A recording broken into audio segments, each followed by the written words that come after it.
এই যে cameraman, For your kind information, যারা ছবি তুলে তাদেরকে ক্যামেরাম্যান বলে না, ফটোগ্রাফার। আমরা ফটোগ্রাফার। আমার ফ্রেন্ডের বিয়েতে আসছিলাম কিছু স্পেশাল মোমেন্ট ধারণ করার জন্য। কিন্তু আমার কেন যদি মনে হচ্ছে আপনার ক্যামেরাতে আমার কিছু ছবি আছে। Sure. আসলে বিয়ে বাড়িতে তো অনেক মানুষ, অনেক মানুষের ভিড়ে একটা দুটো ছবি হয়তো আপনার থাকতে আচ্ছা একটু দেখি, সমস্যা কি? কারো পারমিশন ছাড়া ছবি তোলা প্রাইভেসি ভায়োলেন্স। ওকে, ডিলিট করে দেন। এত সুন্দর করে কপাল ঠিক করলেন, কষ্ট করে চোখে আবার লেন্সও পড়লেন, দেখে মনে হচ্ছে পার্লার থেকে সেজে এসেছি।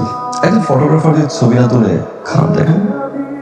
আপনি কি আমার সাথে বাই চান্স ফ্লার্ট করছেন? ফ্লার্ট আমি করি না, যা বলি ডিলিট করি। চাই আপনি ডিলিট করতে পারেন, okay, no problem, your call. Delete আপনি করবেন, অবশ্যই করবেন, কিন্তু তার আগে আমাকে ছবিগুলো পাঠিয়ে দিবেন। হোয়াটসঅ্যাপ পাঠিয়ে দিন। হোয়াটসঅ্যাপে দিতে হবে না, আমি একটু ইমেল আইডি দিয়ে দিচ্ছি, ইমেল আইডি পাঠিয়ে দিবেন। Sourav. Deepa, nice to meet you.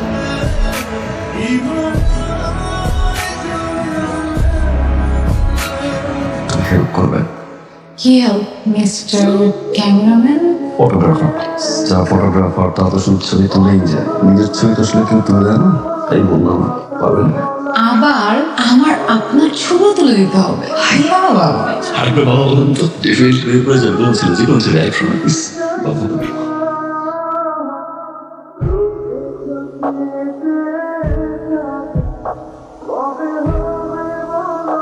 কি ব্যাপার, মুড অফ হচ্ছে? আমার বাবা আসলে একটু অসুস্থ। কি হয়েছে আঙ্কেল? বাবার আসলে যে বিজনেসটা ছিল, বাবা সেখানে অনেক টাকা ইনভেস্ট করে ফেলে। তারপর যখন লস হয়, আস্তে আস্তে বাবা মেন্টালি অ্যান্ড ফিজিক্যালি সিকিউর করে। এখনো ওই অবস্থায় আছে। সুস্থ হয়ে যাবে, আই প্রমিস, দোয়া করবেন। সৌরভ নামটা অনেক সুন্দর। সৌরভ নামের অর্থ হচ্ছে ঘন, সুন্দর ঘন। দিবান কখনো খারাপ না, দিবান আমার অর্থ হচ্ছে বন্ধুত্ব করা।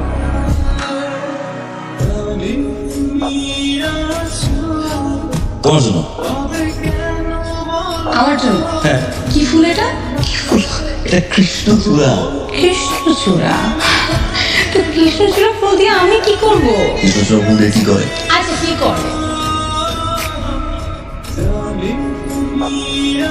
সবাই বলে তোর নাকি গাছেই সুন্দর, আমার কি মনে হয় জানো, ফুল সুন্দর তোমার চুলে।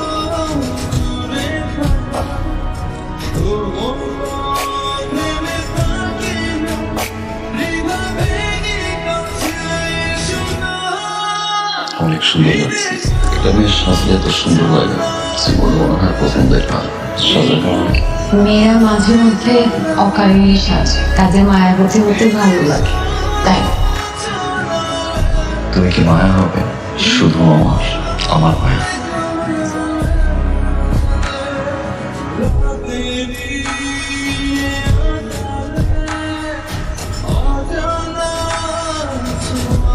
তুমি এখানে কেন? ফোন করতে তোমার টেক্সট দিতে দিচ্ছ না, তুমি ঠিক আছে? আমি বলছি, আমি ফোনে বলছি, তুমি যাও, আমি তোমার সাথে ফোনে কথা বলছি, যাও। শুনো, আসছে বড়। আমি বলেছিলাম না, বাবা অনেক অসুস্থ। বাবা না হঠাৎ করে অসুস্থ হয়ে পড়ে, বাবাকে হসপিটালেও অ্যাডমিট করতে হয়। আমি আসলে 2 দিন হসপিটালেই ছিলাম। আচ্ছা, তোমার সাথে এখানে কেউ যদি দেখে তাহলে আমার অনেক ঝামেলা হয়ে যাবে। তুমি প্লিজ যাও, আমি তোমার সাথে ফোনে কথা বলবো। তুমি যাও প্লিজ। কালকে আসো প্লিজ। আমি চেষ্টা করবো।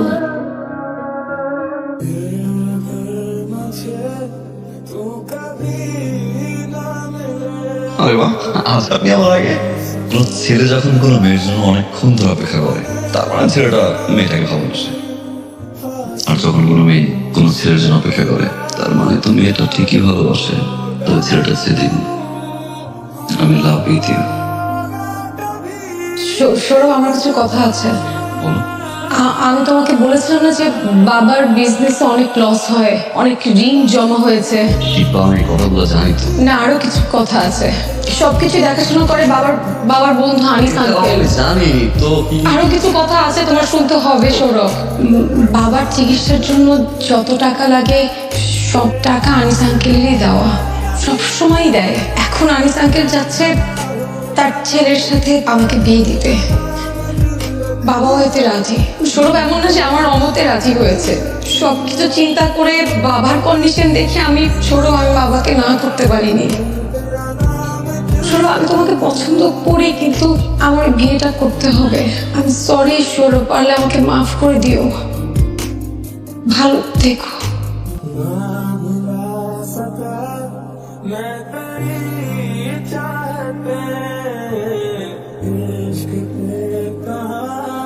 बस किसी का चले हो भी जाए मेरी सांसें चाहे